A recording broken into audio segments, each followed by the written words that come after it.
လူကျုံတို့ခမရဘဝမှာအောင်မြင်ခြင်းရင်လူတွေကြိုက်တာကိုကြီးပဲလိုက်မလုပ်ပါနဲ့ကိုကြိုက်တာကိုအရင်လုပ်ပါ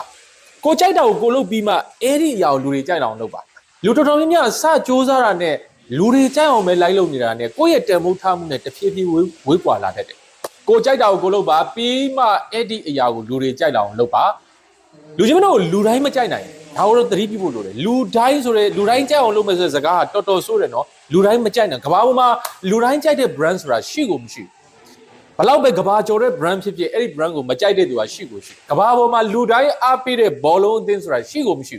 ဘလောက်ပဲတကဘာလုံးကအားပေးပါတယ်ဆိုတဲ့ဘောလုံးအသင်းရှိအဲ့ဒီအသင်းကိုအားမပေးတဲ့သူကရှိကိုရှိဒါကြောင့်အဓိကကိုယ့်ရဲ့အများနဲ့မတူတမူထူးခြားမှုကိုတန်ဖိုးထားတဲ့ right group မှန်ကန်တဲ့အဖွဲ့ကိုမှန်မှန်ကန်ကန်ဒီ group ကိုဆက်သွယ်ဆောင်ရွက်နိုင်ရင်လူချင်းမင်းရဲ့အောင်မြင်မှုကိုရရှိမှာဖြစ်တယ်ကိုယ့်ရဲ့အများနဲ့မတူတမူထူးခြားမှုကိုတန်ဖိုးမထားတဲ့သူတွေကိုတွားပြီးတော့ကျွန်တော်တို့ဆက်သွယ်ဆောင်ရွက်ရင်လူချင်းတို့အောင်မြင်မှာမဟုတ်ဘူးဒါကြောင့်